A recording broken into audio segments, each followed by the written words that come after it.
Welcome back to Discord diskusi olahraga bareng Rais dan kali ini kembali bersama Bang Yuke. Halo Is. Aduh. Tetap semangat. Karena masih ada 2 nyawa lagi ya Bang ya untuk ke Olimpiade. Jadi nanti ada perebutan tempat ketiga. Kalaupun kalah lagi di perebutan tempat ketiga, kita masih ada nyawa 1 lagi yaitu di playoff. Betul. Interkontinental. Jadi akan lawan wakil Afrika yaitu Guinea. Betul. Jadi memang masih ada 2 nyawa lagi. Tetap semangat, kita masih bisa ada harapan untuk lolos ke Olimpiade. Nah, kita berbicara kekalahan lawan Uzbekistan 0-2. Menurut lo gimana Bang?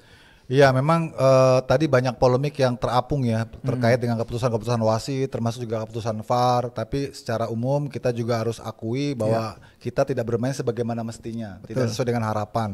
Kalau gua simpulin ini seperti burung Garuda bermain tanpa kepala.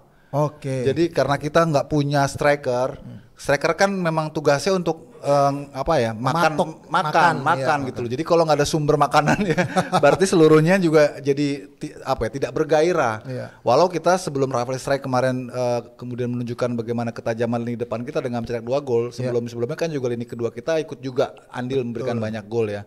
Cuman untuk pertandingan ini kelihatan sekali kita kehilangan arah. Jadi tujuan kita itu nggak sampai dalam struktur permainan kan semua endingnya ada di target. Nah kita nggak punya target. Memang kita punya Ramadan Sananta, tapi karakternya sangat berbeda sekali.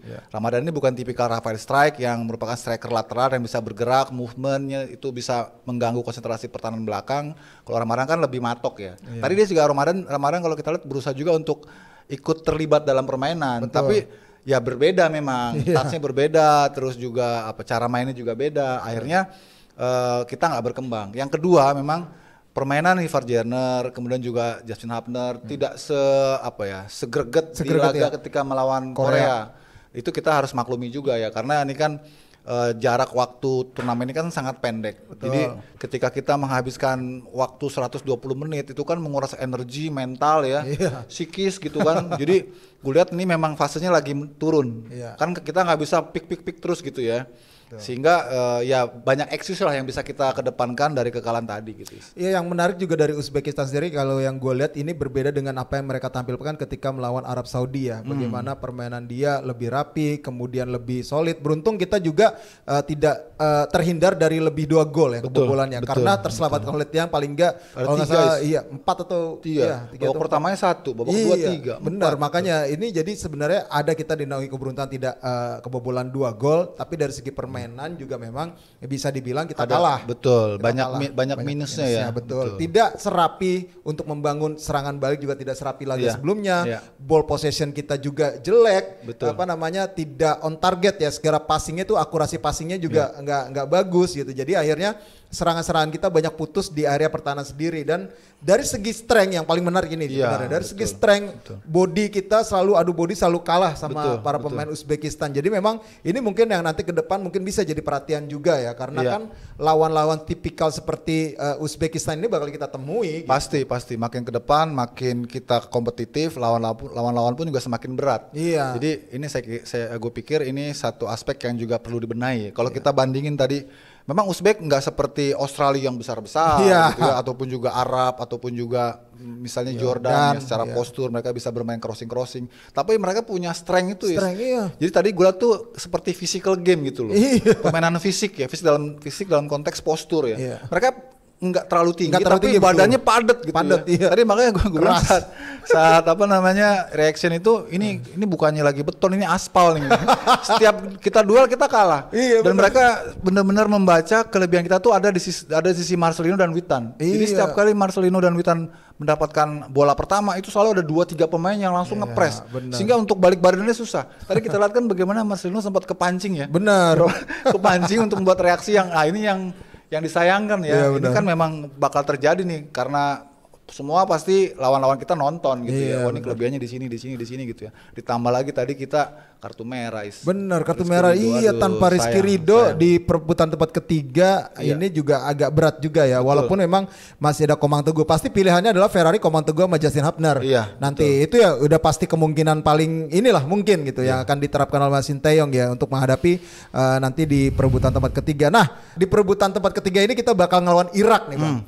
Kalau lo ngeliatnya gimana Irak sendiri nih? Iya sebenarnya dalam situasi seperti ini tidak ada yang lebih diuntungkan nih sih ya. Tapi kalau boleh milih memang Irak sedikit di bawah Jepang dalam masalah apa ya, pengalaman, kemudian juga developmentnya, usia muda gitu ya, dan dari karakter juga kita lebih bersahabat sepertinya kalau ketemu tim-tim Timur Tengah, tim-tim Asia Barat gitu ya. Kemarin kita lawan Korea, memang kita menang, tapi itu susah payah sekali, harus lewat adu penalti gitu ya. Tapi kalau main terbuka, tim-tim dari Timur Tengah ini nggak secepat tim-tim dari timur dari Asia Timur, punya kecepatan ya. Betul. Jadi gue kira dengan dengan kita bertemu Irak, kesempatan kita untuk bisa menang itu lebih besar. Gue harap sih anak-anak ini, para pemain kita bisa pulih lagi mentalis. Iya. Karena ini pasti saat ini semua kecewa. Iya, kita juga kecewa, apalagi pemainnya, mereka juga kecewa, mereka nggak expect kalahnya begitu begitu nggak enak lah ya.